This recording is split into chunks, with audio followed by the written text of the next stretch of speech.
Good afternoon. Good afternoon. Good afternoon, ma'am. Good afternoon. Good afternoon, ma'am. Good afternoon.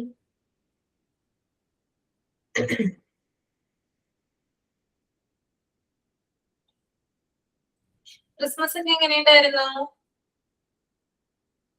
നന്നായിരുന്നു.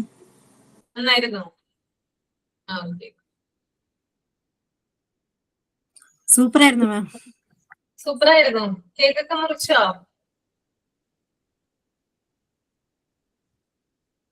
Trip പോയോ? Yes ma'am.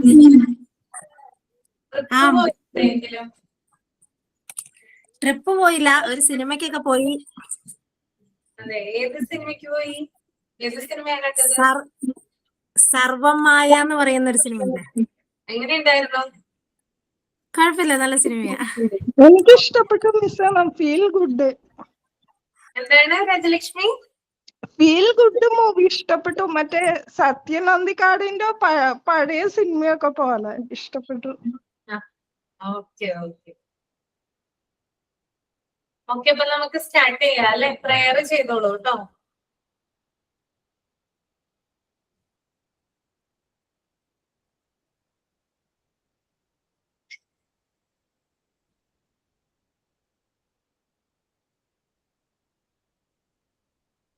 Prayer ചെയ്യാൻ ആരും റെഡിയല്ലേ? പറയാം മിസ്സേ. ഡിയർ മിസ്സേ. എന്താ?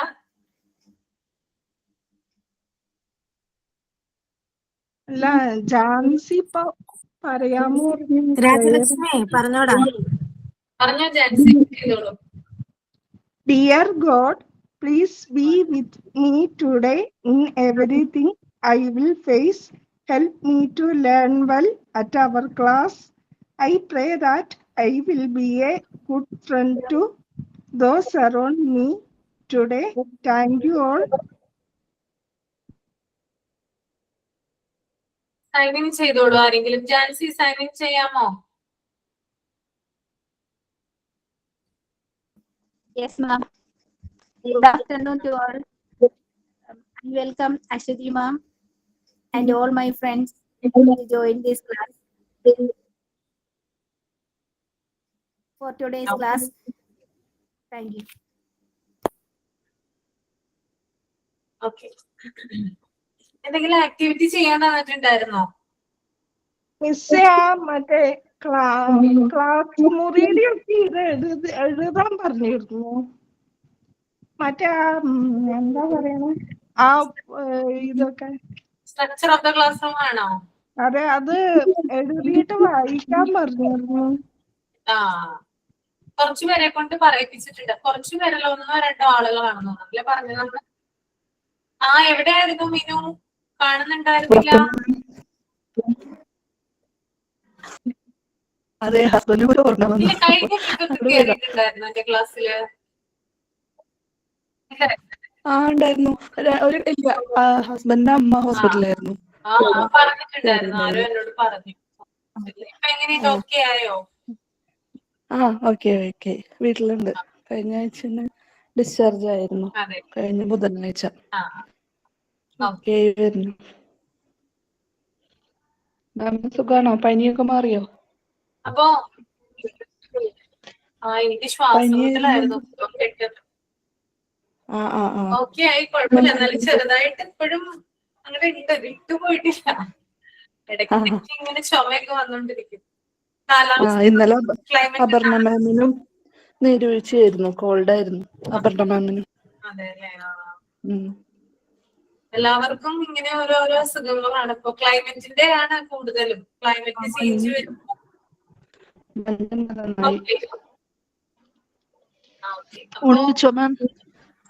എന്തോ? ഭക്ഷണം കഴിച്ചോ? ഭക്ഷണം കഴിച്ചു.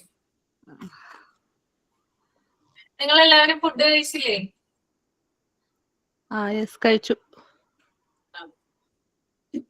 അപ്പൊ ആരൊക്കെയാണ് എഴുതിയിട്ടുള്ളത്? കഴിഞ്ഞ ക്ലാസ്സിൽ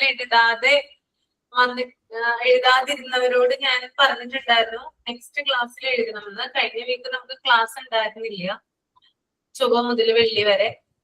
അപ്പൊ ആരൊക്കെയാണ് എഴുതിയിട്ടുള്ളത്? ആരൊക്കെയാ? ഞാൻ നെക്സ്റ്റ് ക്ലാസ്സിൽ എഴുതാം മാം. ഞാൻ ഉണ്ടായിരുന്നില്ല, അപ്പൊ എനിക്ക് നേരം കിട്ടിയില്ല എഴുതാൻ. അടുത്ത ക്ലാസ്സിൽ ഞാൻ വായിക്കാം. ഓക്കെ. പിന്നെ വേറെ ആരാണ്? മിസ് ഞാൻ കഴിഞ്ഞ ക്ലാസ്സില് വായിച്ചിരുന്നു. സുബിത വായിച്ചിട്ടുണ്ടായിരുന്നു. ഓക്കെ. ശുഭ വായിച്ചു തോന്നുന്നു അല്ലെ? വായിച്ചായിരുന്നോ? വായിച്ചായിരുന്നു. സുബ വായിച്ച് പകുതി ആക്കിയപ്പോഴാണ് ക്ലാസ് അതെ. ഞാൻ എന്നിട്ട് പിന്നെ പറഞ്ഞു നെക്സ്റ്റ് ക്ലാസ്സിൽ കണ്ടിന്യൂ ചെയ്യാന്ന് പറഞ്ഞല്ലേ? അതെയോ. അതെ. ഓക്കെ. അപ്പൊ അത് കണ്ടിന്യൂ ചെയ്തോളൂ കേട്ടോ. ജാൻസി റെഡി ആണോ? ജാൻസി ചെയ്തിട്ടുണ്ടോ? ടീച്ചർ ഇല്ല മിസ്സേ, ഞാൻ ഞാനേ ചെയ്തിട്ടില്ല. ഞാനുണ്ടല്ലോ മാം, എന്റെ മോൾക്ക് പനിയായിട്ട് ഹോസ്പിറ്റലിലാ. അതെ അല്ലേ? എന്നാ കുഴപ്പമില്ല. പിന്നെ ഓക്കെ. വായിച്ചു. ഡോക്ടറെ കണ്ടു. ഇവിടെ നിറച്ചു സ്കൂളിലൊക്കെ പിള്ളേർക്ക് നിറച്ചും മുണ്ടിനീരായിട്ട് ഒത്തിരി കുട്ടികൾ വരുന്നുണ്ട്. അപ്പൊ അങ്ങനെ ഒരു സംശയമുണ്ട്. 3 ദിവസം നോക്കിയിട്ട് കൊണ്ടുവരണം. മുണ്ടിനീരാണോ എന്നൊരു സംശയം ഉണ്ടെന്ന് പറഞ്ഞിട്ടുണ്ട്. എന്തെങ്കിലും ഇവിടെ എന്തെങ്കിലും വീർത്തിട്ടുണ്ടോ? കഴുത്തിന്റെ അവിടെ എന്തെങ്കിലും? ഇല്ല, ഇപ്പം വീർത്തിട്ടൊന്നുമില്ല, വേദനയൊന്നുമില്ല. പക്ഷെ ഒത്തിരി കുട്ടികൾ സ്കൂളിൽ നിന്നൊക്കെ ഇങ്ങനെ മണപ്പുറം സ്കൂളിൽ നിന്നൊക്കെ ഒത്തിരി കൂട്ടമായിട്ട് കുട്ടികൾ മുണ്ടിനീരായിട്ട് വരുന്നുണ്ടെന്ന് പറഞ്ഞു. അതെ അല്ലേ? അതുകൊണ്ട് അങ്ങനെ ഒരു സംശയം ഉണ്ടെന്ന് പറഞ്ഞു. കണ്ടു. മെഡിസിൻ കിട്ടിയാൽ മതി. ഓക്കെ. വേറെ എന്താണ് കുഞ്ഞിന് അസ്വസ്ഥത? എന്താണ്? പനിയായിട്ടാണ് കൊണ്ടുപോയി. ഇന്നലെ അംഗൻവാടി പോയിട്ട് തിരിച്ചു വന്നത് വലിയ പനിയായിട്ടാ. ഭയങ്കര പനിയും ചുമയും ജലദോഷവുമാ. പനിയായിട്ടാണ് ഞങ്ങൾ കൊണ്ടുപോയത്. ഇപ്പൊ ഡോക്ടറാണ് പറഞ്ഞത് നിറച്ചും ഇങ്ങനെ കൂട്ടമായിട്ട് മുണ്ടിനീരായിട്ട് കുട്ടികള് നിറച്ചും മുണ്ടിനീര് കുട്ടികളെ ഉള്ളൂ. രാവിലെ ഹോസ്പിറ്റലിൽ വന്നു കഴിഞ്ഞാല് വൈകിട്ട് പോണ വരെ മുണ്ടിനീരുമായിട്ടുള്ള കുട്ടികളാണ്. അതുകൊണ്ട് ഒന്ന് കാര്യമായിട്ട് ശ്രദ്ധിച്ചേക്ക്. കുറഞ്ഞില്ലെങ്കിലും കുറഞ്ഞാലും 3 ദിവസം കഴിയുമ്പോൾ കൊണ്ടുചെല്ലണം എന്ന് പറഞ്ഞു. ഓക്കെ. ഞങ്ങൾ ഇപ്പൊ തന്നെ വീട്ടിലെത്തും. വീട് തൊട്ട് അടുത്താണ്. മെഡിസിൻ കിട്ടിയാൽ ജിസ്ന ചെയ്തിട്ടുണ്ടോ?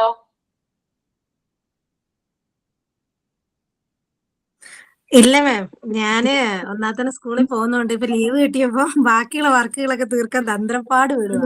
അപ്പൊ ഞാൻ ഇതിന്റെ കാര്യം ഓർത്തില്ല സത്യം പറഞ്ഞാലേ. ക്രിസ്മസ് ഒക്കെ കഴിഞ്ഞ് അങ്ങനെ ആയതുകൊണ്ട് ഏതെങ്കിലും അടുത്ത പ്രാവശ്യം വേഗം കംപ്ലീറ്റ് ആക്കാനുള്ള ഇതിലാണ്. പ്രൊജക്ട് വർക്ക് ഉണ്ടായിരുന്നു ഒന്നും ചെയ്യാനായിട്ട്. അപ്പം ഇനി എന്നാ വെള്ളിയാഴ്ചത്തെ ക്ലാസ്സിലേക്ക് നോക്കാം മാം. വ്യാഴാഴ്ച. Okay ma'am. ഓക്കെ. അപ്പൊ രാജലക്ഷ്മി മാത്രം ചെയ്തിട്ടുണ്ട് അല്ലെ? അപ്പൊ ഒന്ന് വായിക്കാമോ രാജലക്ഷ്മി?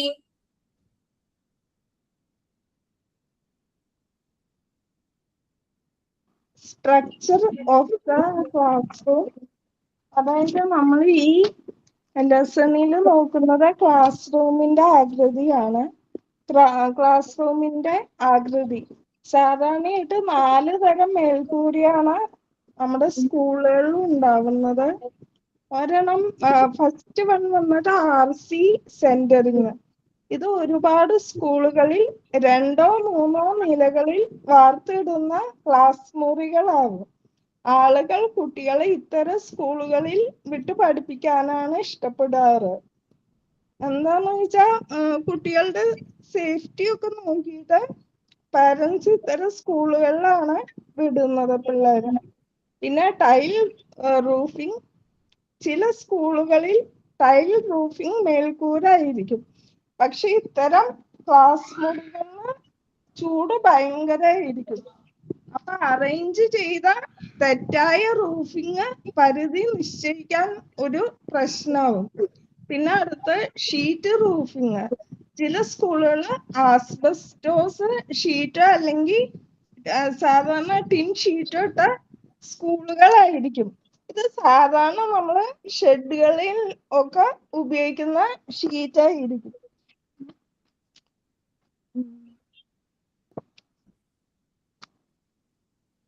പിന്നെ അടുത്തത് വന്നിട്ട് ഷെഡ് റൂഫിങ്. ഇത് പുറത്തുള്ള സ്കൂളിന്റെ പുറത്തുള്ള ഓപ്പൺ സ്പേസിലോ ഇല്ലെങ്കിൽ മരങ്ങൾക്കടിയിലോ ഇരുന്നിട്ട് കുട്ടികളെ അധ്യാപകരും കൂടി ഇരുന്നിട്ട് പഠിപ്പിക്കുന്ന രീതിയിലുള്ള ഒരു പഠനമായിരിക്കും ഇത്. അടുത്ത് വന്നിട്ട് ഫ്ലോറിങ്. ഈ ക്ലാസ് മുറിയുടെ മേൽക്കൂര ഏതായാലും ഈ ക്ലാസ് മുറികളുടെ ഒക്കെ തറ സാധാരണ സിമെന്റ് കൊണ്ട് ഉണ്ടാക്കിയതായിരിക്കും. ഒന്നില്ലെങ്കിൽ മണ്ണ് മെഴുകിയത്, ഇല്ലെങ്കിൽ ചാണകം മെഴുകിയ നിലമായിരിക്കും. പക്ഷെ ഇത്തരം നിലത്തിരിക്കുമ്പോ കുട്ടികളുടെ കാലും അവരുടെ ഡ്രസ്സുകളും ഒക്കെ അഴുക്കാവും. അപ്പൊ മോണ്ടിസോറി പറയുന്ന കുട്ടികൾ നിലത്തിരുന്ന് പഠിക്കണം, ആ ഒരു സംസ്കാരമാണ് അവര് പറഞ്ഞത്. പിന്നെ പേരൻസിന് ഇരിക്കണമെങ്കിൽ നമുക്കൊരു ചെയറോ അല്ലെങ്കിൽ എന്തെങ്കിലും ഇട്ട് കൊടുക്കാം. ഇനി ഫർണിച്ചർ തന്നെ ഇല്ലെങ്കിൽ നമുക്കൊരു മാറ്റോ ഒരു പായോ എന്തെങ്കിലും ഇട്ട് കൊടുക്കാം ടീച്ചേഴ്സിന്.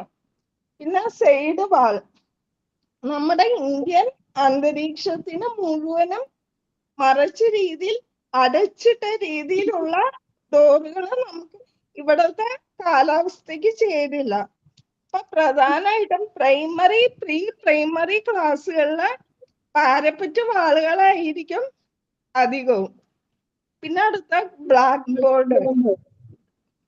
ഫസ്റ്റ് വന്നിട്ട് വാൾ മെയ്ഡ് ബോർഡ്. ഇത് വന്നിട്ട് സിമെന്റ് പ്ലാസ്റ്ററില് ചുമരോട് ചേർത്ത് ഉണ്ടാക്കുന്നതായിരിക്കും. ഇതിന്റെ ഒരു വലിയ ഗുണം എന്താന്ന് വെച്ചിട്ടുണ്ടെങ്കില് നമുക്കത് അഴിച്ചെടുക്കേണ്ടി വരില്ല. പക്ഷെ അത് തന്നെയായിരിക്കും ഇതിനുള്ള ദോഷവും. അടുത്ത് വന്നിട്ട് വാൾ ഫിക്സഡ് ബോർഡ്. ഇത് വന്നിട്ട് തടിയിലോ പ്ലൈവുഡിലോ ഉണ്ടാക്കുന്ന ബോർഡായിരിക്കും. ഇത് നമുക്ക് ഇഷ്ടം പോലെ ഊരി മാറ്റുവോ അതുപോലെ എവിടെ വേണമെങ്കിലും ഉറപ്പിക്കാനോ പറ്റും. അടുത്ത സ്റ്റാൻഡ് ബോർഡ്. ഇത് നമുക്ക് ഊരി മാറ്റൂ ഇല്ലെങ്കിൽ ഫിക്സ് ചെയ്ത് ബോർഡായിട്ട് ഉപയോഗിക്കാം. പക്ഷെ ഈ ബോർഡിന് റിസ്ക് കൂടുതലാണ്. ഇത് ഒരുപാട് ഉറപ്പിച്ചാലും ഉറപ്പിച്ചില്ലെങ്കിലും ഭയങ്കര റിസ്ക് ആയിരിക്കും. അടുത്ത റോളിംഗ് ബോർഡ്. ഇതൊരു സ്ഥിരമായിട്ടുള്ള ബോർഡ് ആയിരിക്കില്ല, നമുക്ക് താൽക്കാലികമായ പർപ്പസിന് ഉപയോഗിക്കാം. സ്ഥിരമായിട്ടുള്ള ബോർഡ് കിട്ടുന്നത് വരെ നമുക്കത് ഉപയോഗിക്കാൻ പറ്റും. അതുപോലെ സ്ക്രീൻ ബോർഡ്. ഇത് എല്ലാ ആവശ്യത്തിനും ഉപയോഗിക്കാം. ഇത് ഒരു സ്ക്രീൻ ആയിരിക്കും ബോർഡായിട്ട് മാറ്റുന്നത്. പിന്നെ യൂസിങ് ദ ബ്ലാക്ക് ബോർഡ്, അതായത് ബ്ലാക്ക് ബോർഡിന്റെ ഉപയോഗം. ടീച്ചർ എഴുതുന്ന സമയത്ത് അവര് ബോർഡിന്റെ 90 ഡിഗ്രി ആംഗിളില് ബോർഡിനോട് കൂടെ നിൽക്കണം ടീച്ചേഴ്സ്. ടീച്ചറിന്റെ അരഭാഗം മാത്രമല്ലാത്ത മുഴുവൻ ശരീരവും കാലുകളും ചലിക്കാൻ പാടില്ല. ടീച്ചർ ബോർഡിൽ എഴുതുന്ന സമയത്ത് ടീച്ചേഴ്സിന്റെ ബോഡി നന്നായിട്ട് കവർ ചെയ്യണം, മറച്ചു വെച്ചിരിക്കണം. ടീച്ചറിന്റെ പുറകോശം വിദ്യാർത്ഥികൾ കാണാൻ പാടില്ല. പിന്നെ എഴുതുന്ന സമയത്ത് ടീച്ചർ എപ്പോഴും കോളത്തിന് ശേഷം കോളം വരച്ച് ഒരു മാർജിൻ പോലെ വരച്ചിട്ട് വേണം എഴുതാനായിട്ട്. കോളത്തിന്റെ വീതി എപ്പോഴും, അതായത് ടീച്ചേഴ്സിന്റെ വലത് കൈക്ക് താഴെ എത്തുന്ന രീതിയിൽ എഴുതാൻ പറ്റണം. അതുപോലെ ഉപയോഗം കഴിഞ്ഞ ശേഷം ബോർഡ് തുടച്ച് വൃത്തിയാക്കി വെക്കണം. അതുപോലെ ബ്ലാക്ക് ബോർഡ് സജ്ജീകരിക്കേണ്ട വിധം, അതായത് സാധാരണ പ്രകാശം ബോർഡിന്റെ പിറകുവശത്തൂടെ ഇല്ലെങ്കിൽ, ബോർഡിന്റെ എതിർവശത്തൂടെ വരുന്നില്ലെങ്കിൽ നമുക്ക് നേരിയ വെളിച്ചം അവിടെ സജ്ജീകരിക്കാൻ പറ്റും. അതെല്ലാ സൈഡിൽ നിന്നും ഒരുപാട് കൂടുതലായാലും പിള്ളേർക്ക് ബോർഡ് കാണാൻ പറ്റില്ല. പിന്നെ ഇലക്ട്രിക്കൽ ലൈറ്റിംഗ് ആണെങ്കിൽ ട്യൂബ് ലൈറ്റ് നമുക്ക് ഇടാൻ പറ്റും.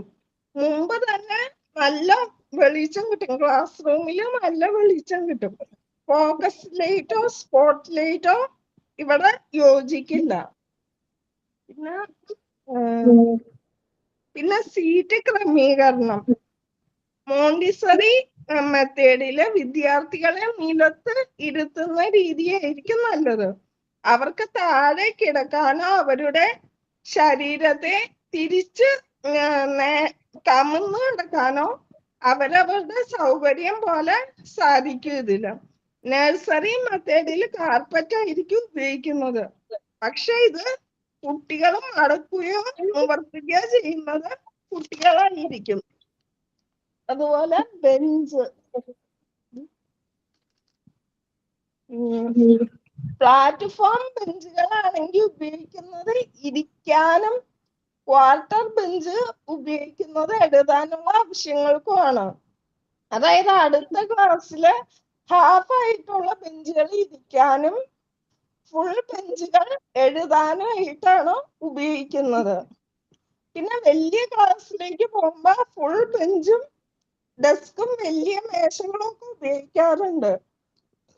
പിന്നെ വ്യക്തിപരമായ കസേരകൾ, അതായത് സെപ്പറേറ്റ് കസേര, നീളമുള്ള ബെഞ്ചുകളൊക്കെ പിള്ളേർക്ക് കൊടുക്കുമ്പോൾ അവർക്ക് നല്ല വ്യക്തിത്വവും അതോടൊപ്പം പരസ്പര സഹകരണവും വിദ്യാർത്ഥികൾ സൃഷ്ടിക്കാനായിട്ട് ഇതൊരു അവസരമായിരിക്കും. അതുപോലെ സാധാരണ മേശകള് ചതുരത്തിലോ ഇല്ലെങ്കിൽ വൃത്തത്തിലോ ഉള്ളതാണെങ്കിൽ ഈ ക്ലാസ് ടീച്ചർക്ക് എല്ലാ വിദ്യാർത്ഥികളെ യു ഷേപ്പിലോ അല്ലെങ്കിൽ ജി ഷേപ്പിലായിട്ട് അവരെ അറേഞ്ച് ചെയ്യാൻ പറ്റും. പിന്നെ ഓരോ വിദ്യാർത്ഥിക്കും വേണ്ടത് 3x2 6 അത്രയും ചതുരശ്ര അടിയാണ് വേണ്ടത്.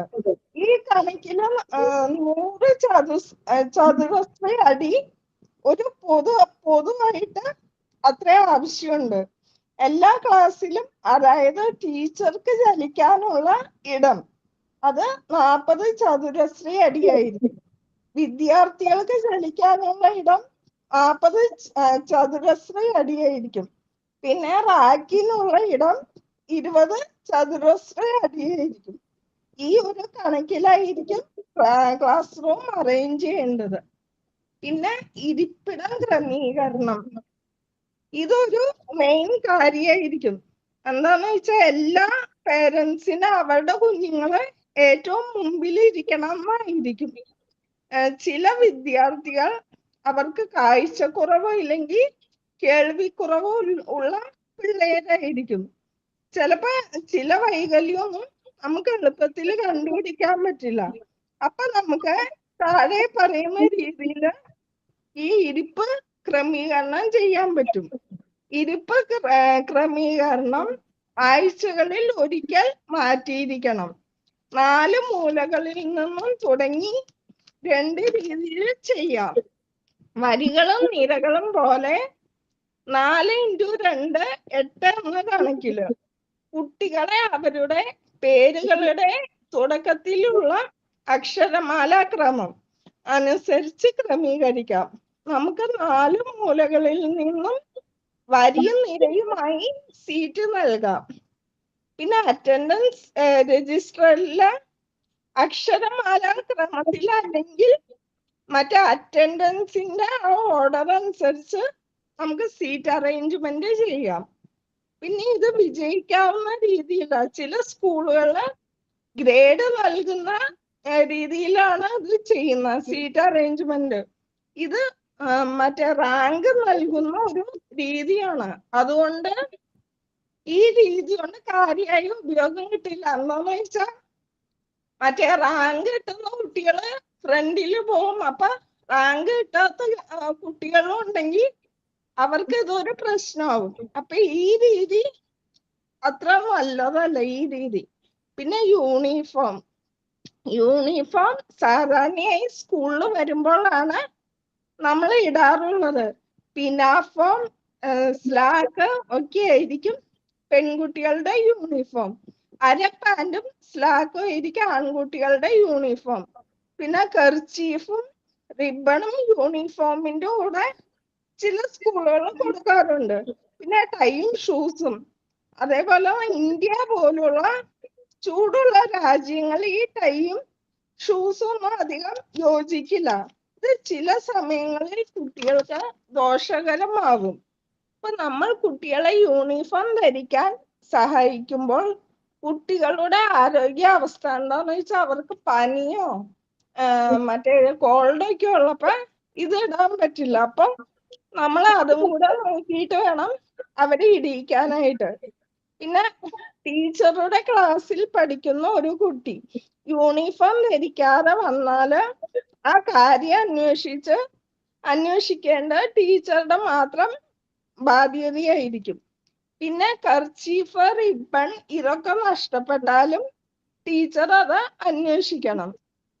പിന്നെ കുട്ടികളുടെ സ്വന്തം സാധനങ്ങൾ, അതായത് ടിഫിൻ ബോക്സ്, ചെരുപ്പ്, ബാഗ്, വെള്ളക്കുപ്പി, പെൻസിൽ ബോക്സ്, സ്ലേറ്റ് ഇതൊക്കെ സൂക്ഷിച്ചു വെക്കുകയും എടുത്തുകൊണ്ട് പോകുന്നുണ്ടോ എന്ന് പരിശോധിക്കേണ്ടതും ടീച്ചറാണ്. അതുപോലെ ബാഡ്ജ്, ടൈ, ബെൽറ്റ്, പിന്നെ വസ്ത്രത്തിൽ പിൻ ചെയ്തിരിക്കുന്ന ഐഡന്റിറ്റി കാർഡ് ഇതും കുട്ടികളെ മറക്കാതെ എടുത്തിട്ടുണ്ടോന്ന് ടീച്ചറാണ് നോക്കേണ്ടത്. പിന്നെ ഷൂവിന്റെ പോരായ്മ, ചില സ്കൂളുകളൊക്കെ ഈ പോളിഷ് ചെയ്ത ഷൂ മസ്റ്റ് ആയിരിക്കും. അപ്പൊ ചില കുട്ടികൾ ഈ പൊട്ടിയതോ അല്ലെങ്കിൽ കേട് വന്നതോ ഒക്കെ ആയ ഷൂ ഇട്ടുകൊണ്ട് വരും. അപ്പൊ അതും ടീച്ചറാണ് അത് ചോദിച്ച് മനസ്സിലാക്കേണ്ടതും റിപ്പോർട്ട് ചെയ്യേണ്ടതും ടീച്ചറായിരിക്കും. പിന്നെ ക്ലാസ്സിൽ വൈകി വരുന്ന വിദ്യാർത്ഥികളെ ടീച്ചർ അറിഞ്ഞിരിക്കണം. ഇത്തരം കുട്ടികൾ രണ്ട് രീതിയിലും ഉണ്ടാവും. ഒരെണ്ണം വന്നിട്ട് സ്ഥിരമായിട്ട് വൈകി വരുന്നവര്, പിന്നെ സെക്കൻഡ് വന്നിട്ട് ഇടയ്ക്ക് മാത്രം വൈകി വരുന്നവര്. പിന്നെ ചില കുട്ടികൾ ഈ ടെക്സ്റ്റിൽ നിന്നും നോട്ട് പുസ്തകത്തിൽ നിന്നൊക്കെ സ്ഥിരമായിട്ട് പേജുകൾ കീറുന്ന സ്വഭാവം ഉണ്ടാകും ചില പിള്ളേർക്ക്. അപ്പൊ അതും ടീച്ചർ അത് ചോദിക്കുകയും വേണം, പാരൻസിനെ അത് അറിയിക്കുകയും വേണം. ഈ സ്വഭാവം മാറ്റിയെടുക്കേണ്ടതാണ്. അപ്പൊ ഇതും ടീച്ചറിനൊരു റെസ്പോൺസിബിലിറ്റി ആണ്. പിന്നെ കുട്ടികൾ സ്ഥിരമായിട്ട് അവരുടെ സ്വന്തം പേപ്പറ്, പെൻസില്, സ്ലേറ്റ് പെൻസിൽ ഇതൊക്കെ നഷ്ടപ്പെടുത്തുന്നത് ടീച്ചർ ശ്രദ്ധിക്കണം. അപ്പൊ കുട്ടികൾ അവരുടെ സാധനങ്ങൾ നഷ്ടപ്പെടുത്തുമ്പോൾ പകരം പുതിയത് വാങ്ങിത്തരാൻ പറയും. ചിലപ്പോ ഈ സാധാരണ മിഡിൽ ക്ലാസ് ആയ പാരൻസിന് ഇതൊന്നും പറ്റില്ല. അപ്പൊ അവരെന്ത് ചെയ്യും, ടീച്ചേഴ്സിന്റെ മേലിലാണ് ഈ കുറ്റം പറയുന്നത്. ടീച്ചേഴ്സ് ശ്രദ്ധിക്കാത്തോണ്ടായിരിക്കും ഇവരിങ്ങനെ ചെയ്യണം, പിള്ളേര് ചെയ്യണേന്ന് പറഞ്ഞ് അവര് ടീച്ചറിനോട് ദേഷ്യപ്പെടും. കൂടാതെ കുട്ടികൾ അവരുടെ സാധനങ്ങൾ ഭദ്രമായിട്ട് സൂക്ഷിക്കേണ്ടതിന്റെ ഉത്തരവാദിത്വം കൂടെ ടീച്ചറിന്റെ തലയിലാവും. ടീച്ചർ നോക്കാഞ്ഞിട്ടാണെന്നൊക്കെ പറഞ്ഞിട്ട് അതിന് ടീച്ചേഴ്സിന് കുറ്റം കേൾക്കും. പിന്നെ വിദ്യാർത്ഥികൾ വരാത്ത ദിവസങ്ങളിലെ ലീവ് ലെറ്റർ ശേഖരിക്കണം. പിന്നെ കാരണം അന്വേഷിച്ച് ബോധ്യപ്പെടുകയും ചെയ്യേണ്ടത് ടീച്ചറുടെ കർത്തവ്യമായിരിക്കും.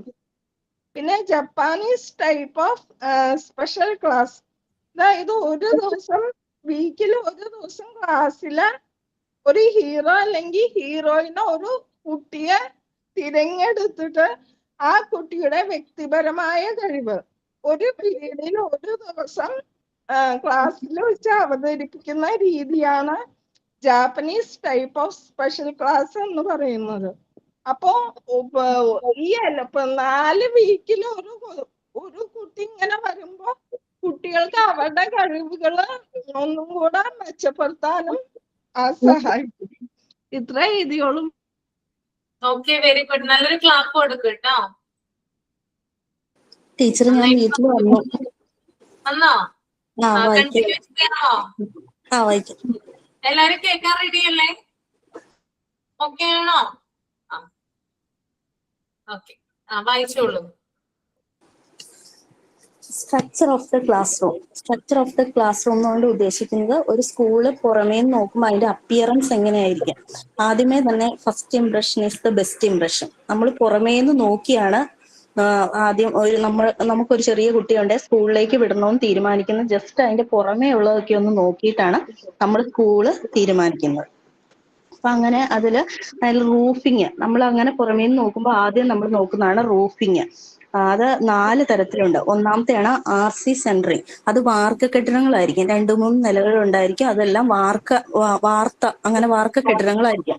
അപ്പൊ സ്വാഭാവികമായിട്ടും നമ്മൾ അങ്ങനെയുള്ള സ്കൂളുകളിലാണ് കുട്ടികളെ വിടുകയുള്ളൂ. കാരണം കെട്ടിടം പെട്ടെന്ന് ഇടിഞ്ഞു വീഴില്ല എന്നുള്ള നല്ല സെക്വേർഡ് ആണെന്നുള്ള ഒരു ചിന്ത.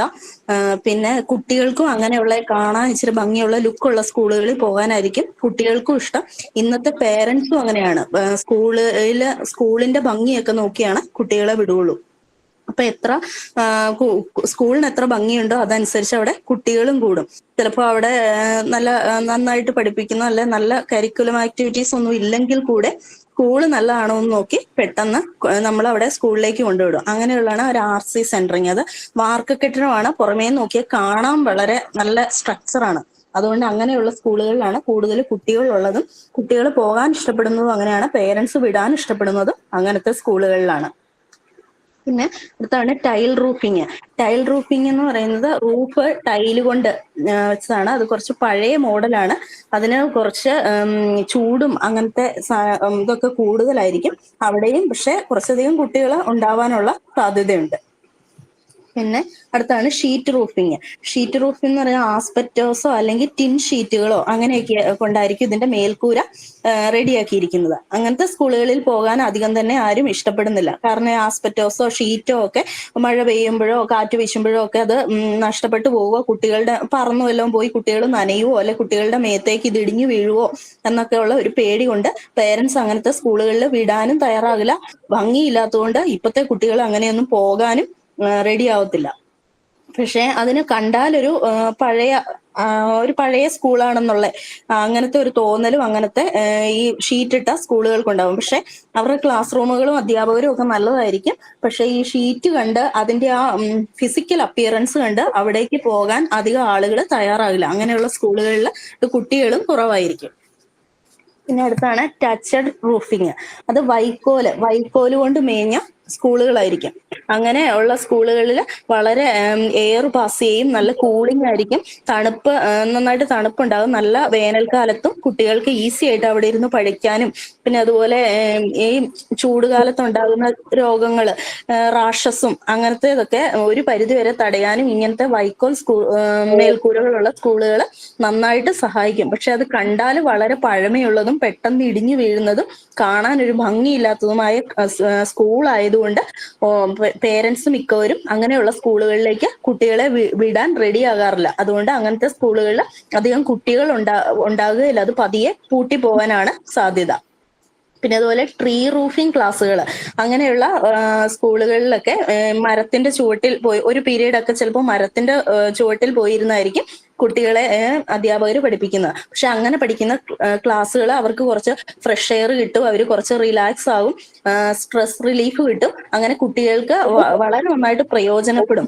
പക്ഷെ അങ്ങനെയൊന്നും ചെയ്യുന്ന സ്കൂളുകൾ ഇപ്പോൾ ഇല്ല. അങ്ങനെയൊന്നും ചെയ്യാൻ അധികം പേരൻസ് അനുവദിക്കാറുമില്ല. പക്ഷെ കുട്ടികൾക്കും അങ്ങനെയൊന്നും പോകണമെന്ന് അറിയില്ല. പിന്നെ പണ്ടത്തെ സ്കൂളുകളിലൊക്കെ അങ്ങനെ ഉണ്ടായിരുന്നു. ഇപ്പോഴത്തെ അധ്യാപകർ അങ്ങനെ കൊണ്ടുപോകാറുമില്ല. അതുകൊണ്ട് പുതിയ തലമുറയിലെ കുട്ടികൾക്ക് അങ്ങനെ മരച്ചുവട്ടിലിരുന്ന് പഠിക്കുന്നതിനെ പറ്റി ഒരു വലിയ എക്സ്പീരിയൻസും ഉണ്ടാകത്തില്ല. പക്ഷെ നോക്കിയാൽ വളരെ നല്ലൊരു കാര്യമാണ്. ഒരു ദിവസത്തിൽ 1 മണിക്കൂർ 1 അവറെങ്കിലും മരച്ചുവട്ടിൽ പോയിരുന്ന് പഠിക്കുന്നത് കൊണ്ട് ഫ്രഷ് എയർ കിട്ടും, റിലാക്സ് ആകും, എല്ലാം കൊണ്ടും നല്ലതാണ്. പക്ഷെ അധികമൊന്നും ഇപ്പൊ അങ്ങനെ കണ്ടുവരുന്നില്ല. പിന്നെ അടുത്താണ് ഫ്ലോറിങ് എന്ന് പറഞ്ഞാൽ നോർമലായിട്ടും നമ്മുടെ സ്കൂളുകളെല്ലാം ഇപ്പം സിമെന്റ് ഇട്ടതാണ്. പക്ഷെ നേരത്തെയൊക്കെ ആണെങ്കിൽ മണ്ണ് കൊണ്ട് മെഴുകിയതും പിന്നെ ചാണകം മെഴുകിയതും അങ്ങനത്തെ സ്കൂളുകളൊക്കെയാണ് പണ്ടൊക്കെ കുറേയധികം ഉണ്ടായിരുന്നു. ഇപ്പൊ എല്ലാം ഒട്ടുമിക്കതും ടൈലിട്ടതും സിമെന്റ് ഇട്ടതുമായിരിക്കും. അഥവാ ടൈലിടാൻ പറ്റിയില്ലെങ്കിൽ പോലും സിമെന്റ് ഇട്ട ഫ്ലോർ ആയിരിക്കും ഇപ്പോഴത്തെ മിക്ക സ്കൂളുകൾക്കും ഉണ്ടായിരിക്കുന്നത്. പിന്നെ മരിയ മോണ്ടിസോറിയുടെ അഭിപ്രായത്തിൽ കുട്ടികൾ ഫ്ലോറിൽ തന്നെ ഇരുന്ന് വർക്കുകൾ ചെയ്യുന്നതും പഠിക്കുന്നതും കളിക്കുന്നതും ഒക്കെയാണ് കുട്ടികളുടെ ഡെവലപ്മെന്റിന് ഏറ്റവും നല്ലത്. എൻവയോൺമെന്റ് ആയിട്ട് കൂടുതൽ അറ്റാച്ച് ചെയ്തിരിക്കുന്നതാണ് കുട്ടികൾക്ക് നല്ലത്. പക്ഷെ കുട്ടികളുടെ കാലിലും ഡ്രസ്സിലും ദേഹത്തൊക്കെ ചെളി പറ്റുന്നതുകൊണ്ട് ഇപ്പോഴത്തെ പേരൻസ് അതിന് അത്ര വില്ലിങ് അല്ല.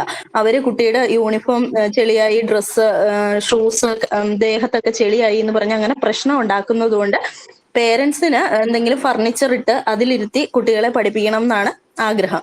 അത് അങ്ങനെ പേരൻസിന്റെ ഒരു പ്രശ്നം കൊണ്ടാണ് മരിയ മോണ്ടിസോറി കൂടുതലായിട്ടും മാറ്റി ഉപയോഗിക്കാമെന്നും തീരുമാനിച്ചത്. അപ്പൊ മെറ്റീരിയൽസും ചീത്തയായി പോവില്ല. അതുപോലെ പേരൻസിന്റെ പ്രശ്നവും പരിഹരിക്കാം. അപ്പൊ മാറ്റിട്ട് നമ്മൾ കുട്ടികളെ ഇരുത്തി പഠിപ്പിച്ചാൽ ഇങ്ങനെ ചെളി പറ്റൂന്നുള്ള പേരൻസിന്റെ പ്രശ്നവുമില്ല, കുട്ടികൾക്ക് നിലത്ത് ഇരുന്ന് പഠിക്കുകയും ചെയ്യാം. അങ്ങനെ എല്ലാത്തിനും വേണ്ടിയാണ് നമ്മൾ മാറ്റ് ഉപയോഗിക്കുന്നത്. പിന്നെ അടുത്തത് സൈഡ് വാളുകൾ എന്ന് പറയുന്നത് സ്കൂളുകൾ നേരത്തെയൊക്കെ മിക്ക സ്കൂളുകൾക്ക് ഹാഫ് ആയിട്ട് വാളുണ്ടാവുകയുള്ളൂ, പകുതി ഫുള്ളും ഇങ്ങനെ അടച്ചു മൂടി കെട്ടത്തില്ല. ഇപ്പോഴത്തെ സ്കൂളുകളൊക്കെ 4 ചുവരുകളും ഒരു ഡോറുമുള്ള അടച്ചു മൂടിയ ഒരു സ്ക്വയറിന്റെ ഉള്ളിൽ ഇരുന്ന് പഠിക്കുന്നത് പോലെയാണ് ഇപ്പോഴത്തെ മിക്ക ക്ലാസ് റൂമുകളും. പക്ഷെ കുറച്ചും കൂടെ പണ്ടൊക്കെ പകുതി സ്കൂളുകളുടെ ഭിത്തികളൊക്കെ പകുതിയേ ഉണ്ടാവുള്ളൂ. അതേപോലെ ഈ 4 ഇടവും കെട്ടി മറയ്ക്കാതെ ഒരു വലിയ ഹാള് പോലെ പണിതിട്ട് അതിന്റെയൊക്കെ നടുക്ക് ഒരു സ്ക്രീൻ വെച്ച് മറച്ചാണ് അപ്പുറത്തെ ക്ലാസ്സുകൾ ഉണ്ടായിരുന്നത്. പക്ഷെ ഇപ്പത്തെ ക്ലാസ്സുകളെല്ലാം ഈ 4 വശവും കെട്ടി അടച്ച ക്ലാസ്സുകളാണ്. പക്ഷെ ഇങ്ങനെ കെട്ടി അടയ്ക്കുന്ന ക്ലാസ്സിനേക്കാൾ നല്ലത് പകുതി വാളുമായിട്ട് ഉള്ള ക്ലാസ് റൂമുകളാണ്. അങ്ങനെയുള്ളതിൽ കുറച്ച് ഫ്രഷ് എയർ ഉണ്ടാകും, കുട്ടികൾക്ക് അത്യാവശ്യം പുറമേ നിന്നുള്ള കാഴ്ചകൾ കാണാം, കാറ്റ് കയറും. അങ്ങനെ എല്ലാം കൊണ്ടും അങ്ങനെ ഒരു പ്രീ പ്രൈമറി സ്കൂളിലെ കുട്ടിക്ക് ഒരു പകുതി വാളിന്റെ ആവശ്യമുള്ളൂ. മൊത്തം കെട്ടിയടച്ച് ഒരു റൂമിലിരുന്ന് പഠിക്കുന്നതിനേക്കാൾ നല്ലത് പകുതി വാളുള്ള അങ്ങനത്തെ ഒരു ക്ലാസ് റൂമിൽ ഇരുന്ന് പഠിക്കുന്നതായിരിക്കും അവർക്ക് കൂടുതൽ ഇഷ്ടവും. അടുത്ത് ബ്ലാക്ക് ബോർഡുകൾ 5 ടൈപ്പ് ബ്ലാക്ക് ബോർഡ് ഉണ്ട്. വാൾമെയ്ഡ് ബ്ലാക്ക് ബോർഡുകൾ സിമെന്റ് വെച്ച് വാളില് ഉണ്ടാക്കി വെച്ചേക്കുന്നതായിരിക്കും. അത് കഴിഞ്ഞിട്ട് അതിനെ ബ്ലാക്ക് പെയിന്റ് ചെയ്തെടുക്കുന്നതാണ് വാൾമെയ്ഡ് ബ്ലാക്ക് ബോർഡുകൾ. അതിനൊരു അഡ്വാൻറ്റേജ്, അത് അവിടുന്ന് റിമൂവ് ചെയ്തോണ്ട് പോകാൻ പറ്റില്ല, അവിടെ തന്നെ ഇരുന്നോളും. കുട്ടികളായാലും എടുത്ത് നശിപ്പിക്കുവോ അല്ലെ ഉരുട്ടി കാലിലിടുമെന്ന് പേടിക്കുവോ അങ്ങനത്തെ പ്രശ്നങ്ങളുടെ ഒന്നും ആവശ്യമില്ല. അതുപോലെ തന്നെ അതിന്റെ ഡിസഡ്വാൻറ്റേജ് എന്ന് പറയുന്നത് അത് അവിടുന്ന് റിമൂവ് ചെയ്യാൻ പറ്റില്ല എന്നുള്ളതാണ്. അപ്പൊ സപ്പോസ് ഇപ്പം ടീച്ചർ ഇതുപോലെ ഒരു ട്രീ റൂഫിങ് ഒരു മരത്തിനടിയിൽ പോയിരുന്ന് പഠിക്കണമെന്ന് വിചാരിച്ചാൽ ഈ ബോർഡ് ഇളക്കിക്കൊണ്ട് അവിടെ കൊണ്ടുപോയി വെച്ച് കുട്ടികളെ പഠിപ്പിക്കാനായിട്ട് ടീച്ചർക്ക് സാധിക്കില്ല. അപ്പൊ അതിന്റെ ഡിസഡ്വാൻറ്റേജും ആണ്. അടുത്ത വാൾ ഫിക്സ്ഡ് ബോർഡ്, അത് ഒരു വുഡൻ ആയിട്ടുള്ള അല്ലെ പ്ലൈവുഡില് വെച്ചിട്ടുള്ള ഒരു ബോർഡാണ്. ഇത് നമ്മൾ ഒരിടത്ത് ഫിക്സ് ചെയ്ത് വെച്ചേക്കുന്നല്ല. അപ്പൊ ഫിക്സ് ചെയ്യാനും പറ്റും, റിമൂവ് ചെയ്യാനും പറ്റും. നമുക്ക് ഇഷ്ടമുള്ളിടത്ത് കൊണ്ടുവച്ച് പഠിപ്പിക്കാൻ പറ്റും. ക്ലാസ്സിൽ വെക്കണമെങ്കിൽ ക്ലാസ്സിൽ വെക്കാം. അങ്ങനെ പറ്റുന്ന നമുക്ക് ഫ്ലെക്സിബിൾ ആയിട്ട് കൊണ്ടുപോകാൻ പറ്റുന്ന ഒരു ബോർഡാണ് വാൾ ഫിക്സ്ഡ് ബോർഡ് എന്ന് പറയുന്നത്. പിന്നെ സ്റ്റാൻഡ് ബോർഡ് എന്ന് പറഞ്ഞാൽ അതൊരു സ്റ്റാൻഡില് ബോർഡ് വെച്ചിരിക്കുന്നതാണ്. ഈ സ്റ്റാൻഡ് ബോർഡ് എന്ന് പറയുന്നത് അത് ഇതിന് ഇച്ചിരി സ്റ്റാൻഡിനും ബോർഡിനും ഒക്കെ ഇച്ചിരി വെയിറ്റ് ഉണ്ടാവും. ഇപ്പൊ നമ്മൾ ക്ലാസ് റൂമിൽ വെച്ചിട്ടൊക്കെ പോയിട്ടുണ്ടെങ്കിൽ അതൊരു റിസ്ക് ആയിട്ടുള്ള ബോർഡുമാണ് സ്റ്റാൻഡ് ബോർഡ് എന്ന് പറയുന്നത്. കുട്ടികൾ അത് ഉരുട്ടി ചാടിക്കാനും ബോർഡിന് ഡാമേജ് സംഭവിക്കാനും അതുപോലെ കുട്ടിയുടെ കാലിലോ കയ്യിലോ ഒക്കെ വീണാൽ കുട്ടിക്ക് എന്തെങ്കിലും അപകടങ്ങൾ സംഭവിക്കാനും ഒക്കെ സാധ്യതയുള്ള ഒന്നാണ് സ്റ്റാൻഡ് ബോർഡ് എന്ന് പറയുന്നത്. അതുകൊണ്ട് അത് കുറച്ച് റിസ്കി ആയിട്ടുള്ള ബോർഡാണ്. അടുത്താണ് റോളിംഗ് ബോർഡ് എന്ന് പറയുന്നത് ഒരു പെർഫെക്റ്റ് ആയിട്ടുള്ള ശരിക്കുമുള്ള ഒരു ബ്ലാക്ക് ബോർഡ് ഒന്നുമല്ല, ഒരു ടെമ്പററി പർപ്പസിന് വേണ്ടിയാണ് അത് ഉപയോഗിക്കുന്നത്. പെട്ടെന്ന് എന്തെങ്കിലും ഒരു കാര്യം ചെയ്യാൻ ഒരു അത്യാവശ്യത്തിന് കൊണ്ടുവന്നതോ എന്നിട്ട് പിന്നീട് നമുക്ക് റോൾ ചെയ്ത് വെക്കാവുന്ന അങ്ങനെ അത്യാവശ്യം എന്തോ ഒരു കാര്യം പ്രസന്റ് ചെയ്യാൻ വേണ്ടി മാത്രം കൊണ്ടുവന്ന് ടെമ്പററി ആയിട്ട് കൊണ്ടുവന്ന ഒരു ബോർഡാണ് അത്, സ്ഥിരമായിട്ട് ഉപയോഗിക്കുന്നതല്ല. പിന്നെ അടുത്താണ് സ്ക്രീൻ ബോർഡ് എന്ന് പറഞ്ഞിട്ടുണ്ട് എല്ലാ കാര്യങ്ങൾക്കും ഉപയോഗിക്കാം. ഇപ്പൊ കുട്ടികൾക്ക് ഒരു കാര്യം പ്രസന്റ് ചെയ്ത് കൊടുക്കാൻ ഒരു സ്ക്രീൻ ഉപയോഗിക്കുന്നു, അതും ടെമ്പററി ആണ്, എപ്പോഴും ആ സ്ക്രീനിലല്ല, ആവശ്യം കഴിയുമ്പോൾ നമുക്ക് അത് മാറ്റി വെക്കാവുന്ന സാധനമാണ്. എന്തെങ്കിലും ഒരു എല്ലാ കാര്യത്തിനും അത് ഉപയോഗിക്കാം, പക്ഷെ സ്ഥിരമായിട്ട് ഉപയോഗിക്കില്ല, ആവശ്യം കഴിയുമ്പോൾ മാറ്റി വെക്കും. അങ്ങനെയുള്ളതാണ് സ്ക്രീൻ ബോർഡ്. അടുത്താണ് using the black board use ചെയ്യുമ്പോൾ ടീച്ചർ എപ്പോഴും 90 ഡിഗ്രിയിൽ ചെരിഞ്ഞിട്ടായിരിക്കണം നിൽക്കേണ്ടത്. മൊത്തം ബോർഡിലേക്ക് തിരിഞ്ഞു നിന്ന് ടീച്ചറിന്റെ ബാക്ക് സൈഡ് മാത്രം കുട്ടിക്ക് കാണുന്ന പോലെ ഒരു പൊസിഷനിൽ ഒരിക്കലും ടീച്ചർ നിൽക്കാൻ പാടില്ല. 90 ഡിഗ്രിയിലായിരിക്കണം ടീച്ചറുടെ ബോഡിയും ബോർഡും തമ്മിൽ 90 ഡിഗ്രിയിൽ അങ്ങനെ ഒരു അളവിൽ വേണം ടീച്ചർ അവിടെ നിൽക്കാനായിട്ട്. പിന്നെ അതുപോലെ ടീച്ചറിന്റെ ഹിപ്പ് മാത്രമേ മൂവ് ചെയ്യാൻ പാടുള്ളൂ. ബോർഡിൽ എഴുതുന്ന ഒപ്പം ടീച്ചർ അങ്ങനെ നടന്ന് ഈ അറ്റത്തുനിന്ന് ആ അറ്റത്ത് വരെ നടന്നു പോകാനായിട്ട് പാടില്ല. നമ്മൾ ലെഫ്റ്റിൽ നിന്ന് എഴുതാൻ തുടങ്ങിക്കഴിഞ്ഞാൽ എഴുതി റൈറ്റ് വരെ ടീച്ചർ നടന്നെത്താൻ പാടില്ല. ഹിപ്പ് മാത്രമാണ് മൂവ് ചെയ്യാമുള്ളൂ. എന്നിട്ട് കൈ എത്ര വരെ എത്തുന്നോ അത്ര ഇടം മാത്രമേ എഴുതാവുള്ളൂ. അതിനുശേഷം അതിനടിയിലേക്ക് എഴുതിയാൽ മതി. അല്ലാണ്ട് ടീച്ചർ നടന്ന് ബോർഡിന്റെ അങ്ങേയറ്റം വരെ എത്താൻ പാടില്ല. അതുപോലെ ബോർഡിൽ എഴുതാൻ വേണ്ടി ടീച്ചർ ഫുള്ളായിട്ടും ബാക്ക് തിരിഞ്ഞ് കുട്ടിക്ക് ടീച്ചറിന്റെ ബാക്ക് മാത്രം കാണാവുന്ന പോലെയും നിൽക്കാൻ പാടില്ല. അതുപോലെ എഴുതുമ്പോൾ ടീച്ചർ എല്ലാവർക്കും അത് റീച്ചബിൾ ആണോ എന്ന് നോക്കണം. ഏറ്റവും അടിവരെ ടീച്ചർ എഴുതി വെക്കുന്നത് ചിലപ്പോൾ ഏറ്റവും ബാക്കിലിരിക്കുന്ന ബെഞ്ചിലെ കുട്ടികൾക്ക് കാണാൻ പറ്റിയെന്ന് വരില്ല. അതുകൊണ്ട് ലാസ്റ്റ് ബെഞ്ചിലിരിക്കുന്ന ലാസ്റ്റ് ആൾക്കും കാണാമെന്ന് ഉറപ്പുള്ളോടം വരെ മാത്രമേ ടീച്ചർ എഴുതാനായിട്ട് പാടുള്ളൂ. പിന്നെ ഒരു ടീച്ചർ ഒരു ക്ലാസ് കഴിഞ്ഞ് പോകുമ്പോൾ വീണ്ടും അടുത്ത ക്ലാസ് ഉള്ളതാണ്. അപ്പൊ ആ ബോർഡ് മായ്ച്ച് വൃത്തിയാക്കിയിട്ടിട്ട് പോകുക എന്നുള്ളതും ടീച്ചറുടെ ഉത്തരവാദിത്തമാണ്. പിന്നെ ബ്ലാക്ക് ബോർഡ് എങ്ങനെയാണ് അറേഞ്ച് ചെയ്യുന്നതെന്ന്. ബ്ലാക്ക് ബോർഡ് വെക്കുമ്പോൾ എപ്പോഴും നോർമൽ ലൈറ്റിലായിരിക്കണം വെക്കണം. സൺലൈറ്റോ അല്ലെങ്കിൽ ഇലക്ട്രിക് ലൈറ്റുകളോ ഒന്നും ഡയറക്റ്റ് ബോർഡിലേക്ക് അടിക്കുന്ന മാതിരി അങ്ങനെ ഒരിക്കലും ബോർഡ് അറേഞ്ച് ചെയ്യാൻ പാടില്ല. അങ്ങനെ ഡയറക്റ്റ് ലൈറ്റ് അടിക്കുന്ന ബോർഡിൽ നിന്ന് കുട്ടികൾക്ക് അത് ക്യാച്ച് ചെയ്തെടുക്കാനായിട്ട് കാണാനായിട്ട് ബുദ്ധിമുട്ടായിരിക്കും. അതുകൊണ്ട് ഒരിക്കലും അങ്ങനെ ലൈറ്റ് സൺലൈറ്റോ ഇലക്ട്രിക് ലൈറ്റോ ഒരു ലൈറ്റും ബോർഡിലേക്ക് ഡയറക്റ്റ് അടിക്കുന്നത് പോലെ ബോർഡ് സെറ്റ് ചെയ്യാൻ പാടില്ല. ഒരു നോർമൽ ലൈറ്റിൽ മാത്രമാണ് നോർമൽ ലൈറ്റ് കിട്ടുന്ന പോലെ മാത്രമാണ് ബോർഡ് അറേഞ്ച് ചെയ്യാനായിട്ട് പാടുള്ളൂ. അതുപോലെ LKG കുട്ടികൾ അങ്ങനെയൊക്കെ ഉള്ളവരുടെ ആ ഒരു പ്രായത്തിലുള്ള കുട്ടികളുടെ ബോർഡൊന്നും ഒരു കാരണവശാലും നിലത്ത് വെക്കുന്നതാകരുത്. നിലത്ത് വെക്കുന്ന ബോർഡുകളായാൽ അത് റിമൂവബിൾ ആയ ബോർഡും കൂടെ ആണെങ്കിൽ കുട്ടി അതെടുത്തിട്ട് കൈയിനോ കാലിനോ കുട്ടിക്ക് ഒരു അപകടം ഉണ്ടാകാനും ബോർഡ് നശിപ്പിച്ച് കളയാനുമുള്ള സാധ്യതയുള്ളത് കൊണ്ട് LKG ആ ഒരു ഏജിലുള്ള കുട്ടികളുടെ ഒന്നും ബോർഡുകൾ ഒരിക്കലും തറയിൽ വെക്കാനായിട്ട് പാടില്ല. അടുത്താണ് seat arrangement. Seat arrangement Maria മോണ്ടിസോറിയുടെ അഭിപ്രായത്തില് കുട്ടികൾ എപ്പോഴും നിലത്തിരുന്ന് പഠിക്കുന്നതാണ് നല്ലത്. പക്ഷേങ്കിൽ ഇപ്പോഴത്തെ കാലഘട്ടത്തില് ഇപ്പോഴത്തെ പേരൻസ് ഒന്നും അങ്ങനെ തറയിലിരുന്ന് പഠിക്കാനായിട്ട് കുട്ടികളെ അങ്ങനെ വിടാനായിട്ട് റെഡി ആകില്ല. അപ്പൊ അവരുടെ ഇരുത്തുന്നത് എങ്ങനെയായാലും അവർക്ക് എഴുന്നേക്കാനും കുനിയാനും തിരിയാനും ഒക്കെ സ്പേസ് കിട്ടുന്നത് പോലെ വേണം ഇരുത്താൻ. പിന്നെ ബാക്ക് റെസ്റ്റ് ചെയ്യുന്ന രീതിയിലും ആയിരിക്കണം അവരുടെ സീറ്റിംഗ് അറേഞ്ച്മെന്റ്.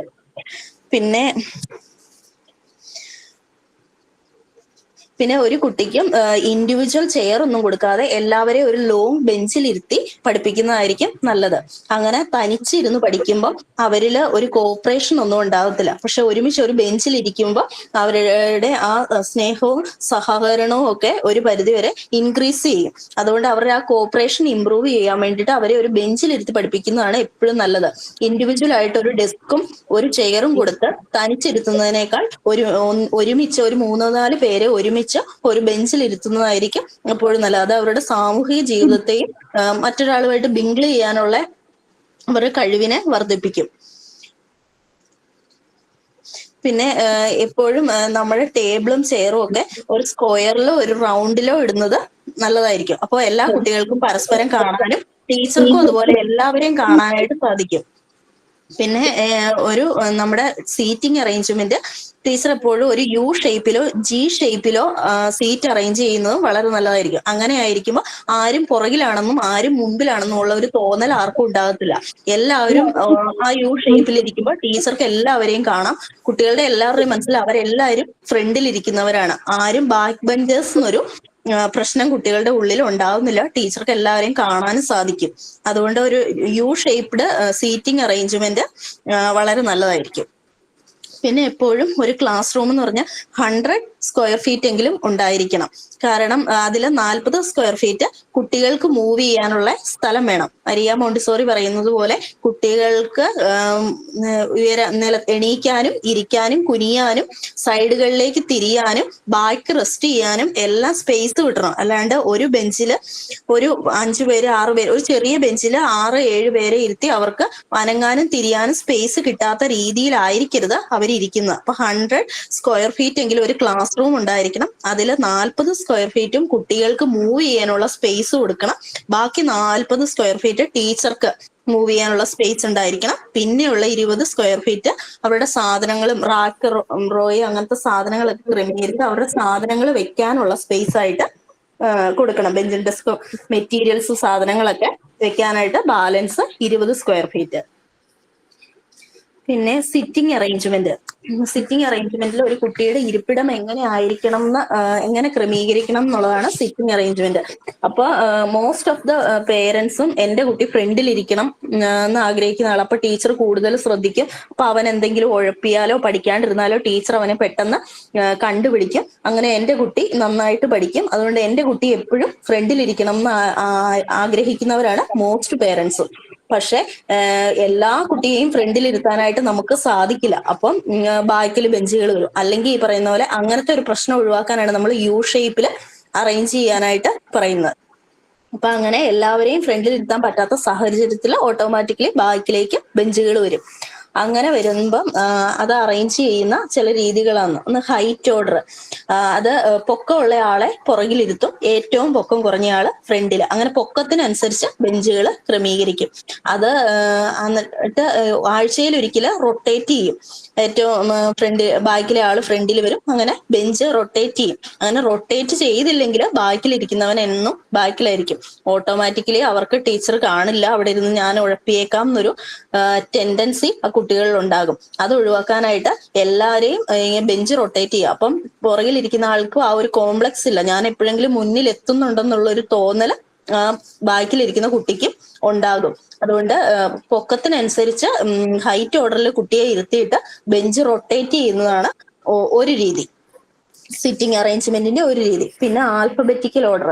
അത് പേര് ടീച്ചറിന്റെ കയ്യിലിരിക്കുന്ന പേരില് ആൽഫബറ്റ്സ് അനുസരിച്ച് ABCD അനുസരിച്ച് എയിൽ തുടങ്ങുന്ന ആള് ഫസ്റ്റും ഇസഡിലെ പേര് ലാസ്റ്റുമായിട്ട് അങ്ങനെ പേരിന്റെ ആൽഫബറ്റിനനുസരിച്ച് ഇരുത്തുന്ന ഒരു രീതിയാണ് ആൽഫബറ്റിക്കൽ ഓർഡർ.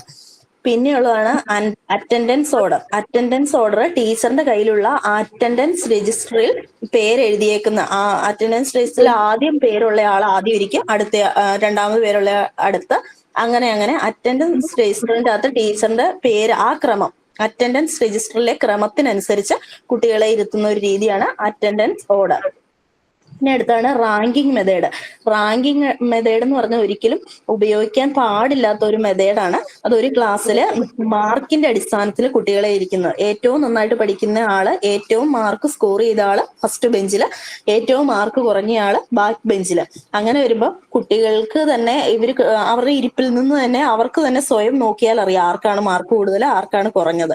മാർക്ക് കൂടുതലുള്ളവൻ അതൊരു പ്രശ്നമേ അല്ല, അവൻ അതൊരു കോംപ്ലിമെന്റ് ആണ്. പക്ഷെ മാർക്ക് കുറഞ്ഞ് ബാക്കിലിരിക്കുന്നവന് എന്നും അതൊരു ഇമോഷണലി മെന്റലി പ്രശ്നത്തിന് കാരണമാകും. അപ്പൊ ഒരിക്കലും ഒരു സ്കൂളിൽ ഒരു അധ്യാപകരും ചെയ്യാൻ പാടില്ലാത്ത ഒരു മെത്തേഡാണ് റാങ്കിങ് മെത്തേഡ്. റാങ്കിങ് മെത്തേഡിൽ കുട്ടികളെ ഇരുത്താനേ പാടില്ല. അതാണ് അടുത്താണ് യൂണിഫോംസ്. യൂണിഫോം എന്ന് പറയുന്ന ഒരു കുട്ടിക്ക് സ്കൂളിലേക്ക് പോകുമ്പോൾ അത്യാവശ്യം വേണ്ട ഒരു കാര്യമാണ്. അതാവുമ്പോൾ അവൻ സ്കൂളിലേക്ക് തന്നെയാണോ പോണേന്നറിയാം. പുറത്തു നിന്നൊരു കുട്ടിയെ കണ്ടാൽ യൂണിഫോമിലാണെങ്കിൽ അവനൊരു വിദ്യാർത്ഥിയാണെന്ന് മനസ്സിലാകും. അൺസേഫ് ആയ ഒരു സിറ്റുവേഷനിലാണെങ്കിൽ ഒരു യൂണിഫോം ഉണ്ടെങ്കിൽ ഒന്ന് വിദ്യാർത്ഥിയാണെന്ന് മനസ്സിലാകും, പിന്നെ അവൻ ഏത് സ്കൂളിലാണെന്ന് മനസ്സിലാകും. അതിൽ നിന്ന് നമുക്ക് ഓട്ടോമാറ്റിക്കലി അവന്റെ പേരൻസിലേക്ക് എത്താൻ വരെ സാധിക്കും. സോ യൂണിഫോം എന്ന് പറയുന്നത് ഒരു വിദ്യാർത്ഥിക്ക് ഏറ്റവും ആവശ്യമായ ഒന്ന് തന്നെയാണ്. ആ യൂണിഫോമില് ഇപ്പം യൂണിഫോമിന്റെ കൂടെ shoes, tie, ID card, ribbon, അങ്ങനത്തെ സാധനങ്ങളെല്ലാം അത്യാവശ്യം ഇപ്പൊ എല്ലാ സ്കൂളുകളിൽ നിന്നും ഉണ്ടാവും. പിന്നെ നമ്മുടെ ഒരു ക്ലാസ് റൂമിൽ ഒരു ടീച്ചർ യൂണിഫോം ഇട്ടിട്ടില്ലെങ്കിൽ എല്ലാവർക്കും യൂണിഫോം കിട്ടിയെന്നും ടീച്ചർ ഉറപ്പുവരുത്തണം. കുട്ടികളെല്ലാം യൂണിഫോം ഇട്ട് വരുന്നുണ്ടെന്നും ടീച്ചർ ഉറപ്പുവരുത്തണം.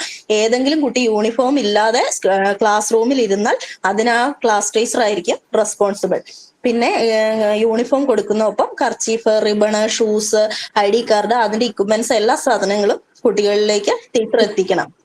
അതുപോലെ തിരിച്ച് കുട്ടി പോകുമ്പോൾ കുട്ടിയുടെ ബുക്ക്, ടെക്സ്റ്റ്, വാട്ടർ ബോട്ടിൽ, അവരുടെ ബിലോങ്ങിങ്സ് എല്ലാം അവരുടെ കയ്യിൽ സേഫായിട്ട് തിരിച്ചു കൊടുത്തു വിട്ടിട്ടുണ്ട് എന്ന് ടീച്ചർ ഉറപ്പുവരുത്തണം. പിന്നെ അതുപോലെ ഷൂസ് യൂണിഫോമിന്റെ ഒരു ഭാഗമാണ് ഇപ്പം. പക്ഷെ നമ്മുടെ ചില കാലാവസ്ഥകളിൽ ഈ ഷൂസ് ഒന്നും കുട്ടികൾക്ക് ഉപയോഗിക്കാൻ പറ്റിയെന്ന് വരില്ല.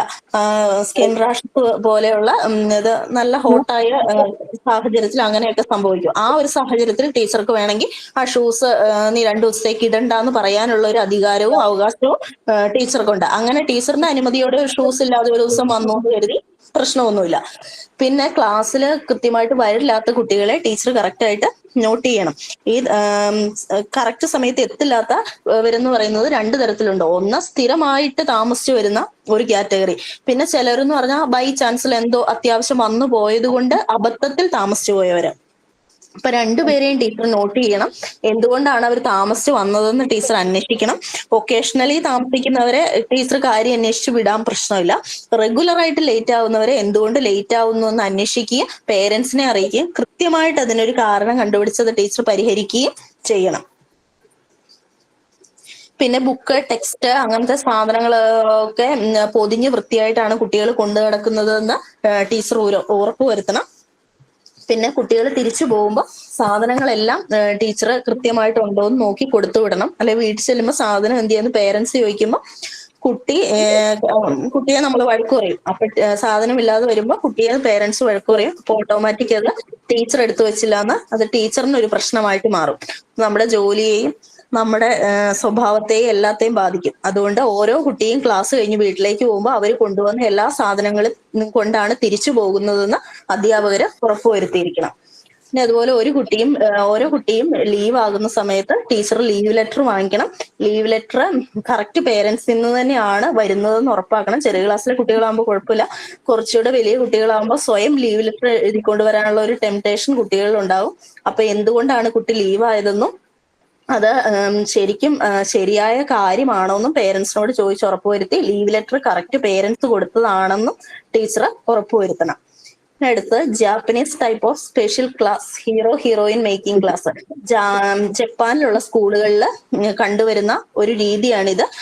ഒരു ദിവസത്തെ ക്ലാസ്സിൽ ഒരു 6 hours ഒരു ദിവസം ക്ലാസ് ഉണ്ടെങ്കിൽ അതിൽ ഒരു അവർ അവർക്ക് കുട്ടികൾക്ക് എക്സ്ട്രാ എന്തെങ്കിലും കഴിവുകൾ ഉണ്ടെങ്കിൽ അത് അവർക്ക് പ്രകടിപ്പിക്കാം. എഴുതാനോ വായിക്കാനോ ഡാൻസ് ചെയ്യാനോ പാട്ട് പാടാനോ അങ്ങനെ എന്ത് അവരിൽ ഒരു കഴിവുണ്ടെങ്കിലും അത് ആ ഒരു ദിവസം നമുക്ക് പ്രകടിപ്പിക്കാം. എന്നിട്ട് അന്നത്തെ ദിവസം അവരെ ഒരു ഹീറോ ആയിട്ടോ ഹീറോയിൻ ആയിട്ടോ പ്രഖ്യാപിക്കും. അപ്പോൾ കുട്ടികൾക്ക് ഓട്ടോമാറ്റിക്കലി സന്തോഷം ഉണ്ടാകും. അവരിൽ ആ കഴിവ് കൂടുതൽ വളരും. ഏതൊരു കഴിവും പ്രോത്സാഹിപ്പിക്കാൻ ഒരാളുള്ളപ്പോഴാണ് വളർന്നു വരുന്നത്. അപ്പോൾ എല്ലാ ദിവസവും ഇങ്ങനെ കുട്ടിയിലുള്ള എന്തെങ്കിലും ഒരു കഴിവിനെ ഡെവലപ്പ് ചെയ്ത് കൊണ്ടുവരാൻ അവിടുത്തെ ടീച്ചേഴ്സ് ശ്രമിക്കും. അപ്പം ഓരോ കുട്ടിയിലും ഉറങ്ങിക്കിടക്കുന്ന കഴിവുകൾ പതിയെ വളർന്നു വരും. നാളെ അവനൊരു നല്ല നർത്തകനോ നല്ല പാട്ടുകാരനോ നല്ല എഴുത്തുകാരനോ ആയി മാറാൻ ഈ ക്ലാസ് റൂമിലെ ഹീറോയിൻ മേക്കിംഗ് ക്ലാസ്സുകൾ അവരെ സഹായിക്കും. അത്രയുള്ളൂ. Okay, very good. എല്ലാവരും ഒരു ക്ലാപ്പ് കൊടുക്കും കേട്ടോ. എനിക്ക് തോന്നുന്നു ഇപ്പൊ എല്ലാവർക്കും ഈ ഒരു ചാപ്റ്റർ തറവായി എന്ന് തോന്നുന്നു അല്ലെ? എല്ലാവർക്കും ഇനി ഇത് വായിക്കേണ്ട ആവശ്യമുണ്ടോ? വായിച്ചു നോക്കട്ടെ. ഏകദേശം മനസ്സിലായി. മനസ്സിലായല്ലേ? ഇങ്ങനെ ഒരു നല്ല ക്ലാസ് ആയിരുന്നു. നല്ല ക്ലാസ് ആയിരുന്നു. നന്നായിട്ട് പറഞ്ഞു. രാജലക്ഷ്മി ആയാലും ശുഭ ആയാലും നന്നായിട്ട് പ്രസന്റ് ചെയ്തു രണ്ടുപേരും കേട്ടോ. അപ്പൊ ഇനി നമുക്ക് അധികം സമയമില്ല, എന്നാലും നമുക്ക് അടുത്ത ചാപ്റ്ററിലോട്ട് പോകാം. നിങ്ങൾ ആ ഫസ്റ്റ് പാരഗ്രാഫ് ഒന്ന് വായിച്ചു നോക്കൂ കേട്ടോ. ഫസ്റ്റ് പാരഗ്രാഫ് 7th ചാപ്റ്റർ ആണ് കേട്ടോ. എടുത്തിട്ടില്ലല്ലോ? ഇതാരെങ്കിലും എടുത്തായിരുന്നോ? ഇല്ല. Okay. Programmes for developing values of various kinds. അതിന്റെ ഫസ്റ്റ് പാരഗ്രാഫ് വായിക്കാം.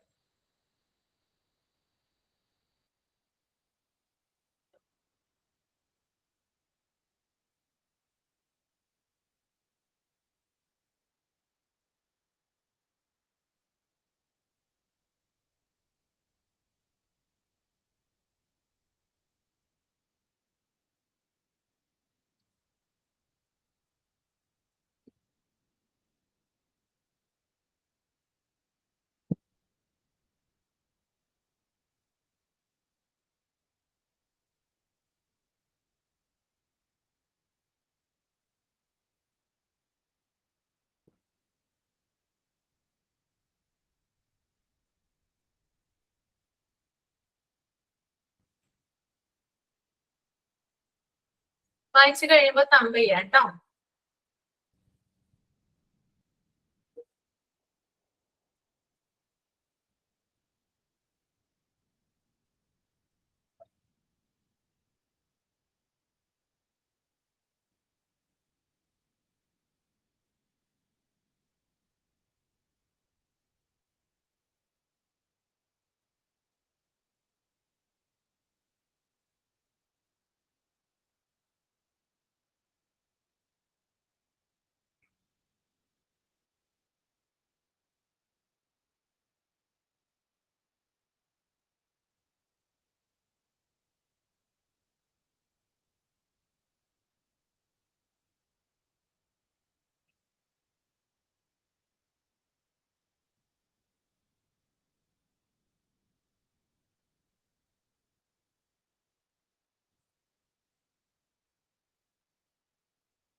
ഓക്കെ, അപ്പൊ അതിനകത്ത് ഫസ്റ്റ് തന്നെ ഒരു വ്യക്തിയുടെ പേര് അവിടെ മെൻഷൻ ചെയ്തിട്ടുണ്ട്. എന്താണ് അയാളുടെ പേര്? ഒരു പേഴ്സന്റെ പേര് പറഞ്ഞിട്ടില്ലേ? റാംജി. Doctor MP Ramji. അദ്ദേഹത്തിന്റെ പേര് മാത്രമല്ല പറഞ്ഞിരിക്കുന്നത്, അദ്ദേഹത്തിന്റെ ഒരു ബുക്ക് കൂടി അവിടെ മെൻഷൻ ചെയ്തിട്ടുണ്ട്. ബുക്കിന്റെ പേരെന്താ? Value value oriented school education. അപ്പൊ അതൊന്ന് അണ്ടർലൈൻ ചെയ്യട്ടോ. ഡോക്ടർ MP റാംജി ഇമ്പോർട്ടന്റ് ആണ്. അതുപോലെ തന്നെ അദ്ദേഹത്തിന്റെ book value oriented school education. അപ്പോ അദ്ദേഹത്തിന്റെ ഈ ബുക്കില് കുറെ കാര്യങ്ങൾ പറഞ്ഞിട്ടുണ്ട്. അതായത് പ്രധാനമായിട്ടും പറഞ്ഞിരിക്കുന്ന കാര്യം എന്ന് പറയുന്നത് വാല്യൂസിനെ കുറിച്ചിട്ടാണ്. ഓക്കെ, കുറെ അധികം മൂല്യങ്ങളെ കുറിച്ചിട്ടാണ്. അപ്പൊ ഈ മൂല്യങ്ങൾ അഥവാ വാല്യൂസ് എന്ന് പറയുന്നത് ഇത്തരം വാല്യൂസ്, അതായത് സ്കൂളുകളില് കുട്ടികളിൽ, അതായത് വളരുന്ന കുട്ടികളില് ഇത്തരത്തിലുള്ള വാല്യൂസ് എന്തുകൊണ്ട് നടപ്പിലാക്കണം, അല്ലെങ്കിൽ എങ്ങനെയാണ് കുട്ടികളിൽ വാല്യൂസ് വളർത്തിയെടുക്കേണ്ടത്, അതിനെ കുറിച്ചിട്ടാണ് ഈ ബുക്കിൽ പ്രധാനമായിട്ടും പരാമർശിക്കുന്നത്. ഓക്കെ, അപ്പോ എന്തൊക്കെയാണ്, അതായത് ഒരു സ്കൂളില് കുറേയധികം കുട്ടികൾ ഉണ്ടാകും. ആ കുട്ടികളില് എല്ലാവർക്കും ആയിട്ട് കുറേയധികം മൂല്യങ്ങൾ വളർത്തിയെടുക്കേണ്ടതുണ്ട്. അപ്പൊ ആ മൂല്യങ്ങൾ വളർത്തിയെടുക്കുന്നതിന് വേണ്ടിയിട്ട് കുറേയധികം സ്കൂൾ പ്രോഗ്രാംസുകൾ എന്ത് ചെയ്യേണ്ടതുണ്ട്, കണ്ടക്ട് ചെയ്യേണ്ടതുണ്ട്. ഇത്തരത്തിലുള്ള പ്രോഗ്രാമുകളിലൂടെ കുട്ടികളുടെ curricular and co curricular activities develop ചെയ്യാനും അതിലൂടെ തന്നെ കുട്ടികളിൽ വാല്യൂസ് ഡെവലപ്പ് ചെയ്യാനും സാധിക്കുമെന്നാണ് അദ്ദേഹത്തിന്റെ ബുക്കില് പരാമർശിച്ചിരിക്കുന്നത്. മനസ്സിലായോ? അപ്പോ മെയിൻ ആയിട്ട് എന്താ പറയുന്നത് ഇവിടെ? വാല്യൂസിനെ കുറിച്ചിട്ടാണ്. എന്താണ് വാല്യൂസ്? അതായത് വാല്യൂസ് എന്ന് പറഞ്ഞാൽ എന്താണ്? കുട്ടികളില് നല്ല നല്ല കാര്യങ്ങൾ കുട്ടികൾ ചെയ്യുന്നതല്ലേ? ആണോ? ആണ് അല്ലേ? എന്തൊക്കെയാ അതിനകത്ത് വരിക? വാല്യൂസിൽ എന്തൊക്കെയാ വരിക? റെസ്പെക്ട് ചെയ്യുക മുതിർന്നവരെ, എന്നും പ്രാർത്ഥിക്കുക, നന്നായിട്ട് ബിഹേവ് ചെയ്യുക മറ്റുള്ളവരോട്, അല്ലെ? മറ്റുള്ളവരുടെ ദയ, കാരുണ്യം, സ്നേഹം, അങ്ങനെയുള്ള കാര്യങ്ങളൊക്കെ കാണിക്കുക, അല്ലെ? അപ്പൊ ഇതൊക്കെ എന്താണ്? പിന്നെ നല്ല ഒരു എന്താ പറയാ, നല്ല നല്ല ശീലങ്ങള്, ഗുഡ് ഹാബിറ്റ്സ് വളർത്തിയെടുക്കുക. അപ്പൊ ഇതൊക്കെ എന്താണ്? ഹെൽപ്പിംഗ് മെന്റാലിറ്റി വർദ്ധിപ്പിക്കുക. അപ്പൊ ഇതൊക്കെ കുഞ്ഞുങ്ങളിലെ വാല്യൂസുമായിട്ട് ബന്ധപ്പെട്ടിട്ടുള്ള കാര്യങ്ങളാണ്. അപ്പൊ ഇത്തരത്തില് സ്കൂളുകളിൽ ചില പ്രോഗ്രാമുകൾ അല്ലെങ്കിൽ അതുമായി വാല്യൂസുമായി ബന്ധപ്പെട്ടിട്ടുള്ള ചില അവയർനെസ് പ്രോഗ്രാമുകൾ കൊടുക്കുവാണെങ്കിൽ, അല്ലെങ്കിൽ അത്തരത്തിലുള്ള കാര്യങ്ങൾ നടപ്പിലാക്കുവാണെങ്കിൽ കുട്ടികളില് വാല്യൂസ് ഡെവലപ്പ് ചെയ്യുന്നത് കാണാനായിട്ട് സാധിക്കുമെന്നാണ് അദ്ദേഹത്തിന്റെ ബുക്കിൽ പറഞ്ഞിരിക്കുന്നത്. ക്ലിയർ ആണോ? ഓക്കെ ആണ്. ഓക്കെ, അപ്പോ നെക്സ്റ്റ് ക്ലാസ്സിൽ വരുമ്പോ നിങ്ങൾ എന്ത് ചെയ്യാ? താഴെ ഉള്ള ഭാഗങ്ങളൊന്ന് വായിച്ചിട്ട് വരിക. ഓക്കെ, ഞാൻ ചോദിക്കും കേട്ടോ.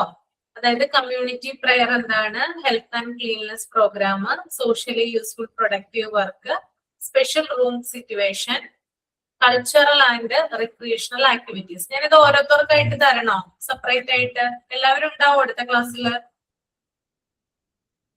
രാജലക്ഷ്മി പിടിച്ചോട്ടോ, ഞാൻ ടോപ്പിക് തരാൻ പോവാണ്. കമ്മ്യൂണിറ്റി പ്രെയറിനെ കുറിച്ച് സംസാരിക്കണം. രാജലക്ഷ്മി എന്താണ് community prayer. Okay. Then Shubha health and cleanliness programme. Okay, അതിനെ കുറിച്ചിട്ട് സംസാരിക്കുക. കൂടുതലായിട്ട് നിങ്ങൾ സെർച്ച് ചെയ്ത് നോക്കുക കേട്ടോ, അപ്പൊ അത് കിട്ടും നിങ്ങൾക്ക്. പിന്നെ Subitha socially useful productive work UPW എന്താണെന്ന് നോക്കാം. പിന്നെ സ്പെഷ്യൽ ക്ലാസ് റൂം സിറ്റുവേഷൻ ആരാണ് ചെയ്യുക? Minu Suresh. Special class room situation നോക്കുക. കൾച്ചറൽ ആൻഡ് റിക്രിയേഷണൽ ആക്ടിവിറ്റീസ് നോക്കുക, രാജേശ്വരി. ഓക്കെ, അപ്പൊ ഇത്രയും കാര്യങ്ങളൊന്ന് 5 ടോപ്പിക് തന്നിട്ടുണ്ട്. 5 ടോപ്പിക്കുമായി ബന്ധപ്പെട്ട കാര്യങ്ങളൊന്ന് നോക്കിക്കൊണ്ടുവരിക. ഓക്കെ, അടുത്ത ക്ലാസ്സിൽ, അതായത് നെക്സ്റ്റ് തേഴ്സ്ഡേ വ്യാഴാഴ്ച, നമുക്ക് ഇത് കൂടുതലായിട്ട് എക്സ്പ്ലെയിൻ ചെയ്യാം കേട്ടോ. ഓക്കെ, അപ്പൊ ഹാപ്പി ന്യൂ ഇയർ എല്ലാവർക്കും. Happy new year. ഈ വർഷം, അതായത് ഇനി ഒരു പുതുവർഷം ആരംഭിക്കുകയാണ്. നിങ്ങളുടെയൊക്കെ ആഗ്രഹങ്ങളും സ്വപ്നങ്ങളും ഒക്കെ സാക്ഷാത്കരിക്കട്ടെ എന്ന് പ്രാർത്ഥിക്കാം ദൈവത്തിനോട് കേട്ടോ. എല്ലാവർക്കും നല്ലൊരു വർഷം ആവട്ടെ. ദുഃഖങ്ങളും ദുരിതങ്ങളൊക്കെ ഒഴിഞ്ഞിട്ടുള്ള ഒരു വർഷം ആകട്ടെ എന്ന് ആശംസിക്കുന്നു. Okay, thank you so much. Thank you ma'am. Thank you ma'am. Happy new year. Happy new year. ഈ വർഷം ഞങ്ങൾക്ക് കേരളത്തിന്റെ ഈ അറ്റം മുതൽ ആ അറ്റം വരെയുള്ള ഫ്രണ്ട്സിനെ കിട്ടി. അതാണ് ഏറ്റവും വലിയ. കുറെ നല്ല ടീച്ചർമാരെയും കുറെ നല്ല സുഹൃത്തുക്കളെയും കിട്ടിയ വർഷമാണത്. ഓക്കെ, അത് എല്ലായ്പ്പോഴും തന്നെ മെയിൻറ്റെയിൻ ചെയ്ത് കൊണ്ടുപോവാ കേട്ടോ. ഓക്കെ, അപ്പൊ ഇനി നമുക്ക് ന്യൂ ഇയറിന് കാണാം. എന്തെങ്കിലും പ്രോഗ്രാം കണ്ടക്ട് ചെയ്യുന്നുണ്ടോ ന്യൂ ഇയറിനോടനുബന്ധിച്ച്? നിങ്ങള് അന്ന് ഓണത്തിനൊരു പ്രോഗ്രാം കണ്ടക്ട് ചെയ്തായിരുന്നില്ലേ? ഓർമ്മയുണ്ടോ? ഓർമ്മയുണ്ട്. എനിക്ക് ക്രിസ്മസിന് അങ്ങനെ ആവണോന്ന് ആഗ്രഹം ഉണ്ടായിരുന്നു, പെട്ടെന്ന് പക്ഷെ കഴിഞ്ഞു പോയില്ലേ. മക്കളും ചെയ്തിട്ടില്ല. ക്രിസ്മസിന് നമുക്ക് 4 ദിവസം ലീവ് ആയിരുന്നല്ലോ. അപ്പൊ പല ബാച്ചസും അങ്ങനെ ചെയ്തിട്ടുണ്ട്. ന്യൂ ഇയറിന് അവർ ചെയ്യുന്നുണ്ട്. അപ്പൊ നിങ്ങൾ വേണമെങ്കിൽ ഒന്ന് കോർഡിനേറ്റ് ചെയ്തിട്ട് നമുക്ക് വ്യാഴാഴ്ച എന്റെ ക്ലാസ്സിൽ 1-ാം തീയതി ചെയ്യാം കേട്ടോ. ക്രിസ്മസിന് എന്റെ മോള് ഇവിടെ ക്രിസ്മസ് അപ്പൂപ്പനൊക്കെ ആയായിരുന്നു. അപ്പൊ ഞാൻ വിചാരിച്ചു അങ്ങനെ നമ്മുടെ ഇത് ഉണ്ടായിരുന്നെങ്കിൽ ആക്കായിരുന്നൂലോന്ന്. അതെ അല്ലെ, നോക്കൂ, ട്രൈ ചെയ്ത് നോക്കൂ. ന്യൂ ഇയറിന് ഇനി ചെയ്യാൻ പറ്റുമോ നോക്കൂ കേട്ടോ. അങ്ങനെയാണെങ്കിൽ നമുക്ക് വ്യാഴാഴ്ച അതും കൂടി കണ്ടക്ട് ചെയ്യാം. ഓക്കെ, അപ്പൊ വൈൻഡപ്പ് ചെയ്യാണ് കേട്ടോ. Thank you. Thank you ma'am. Thank you ma'am.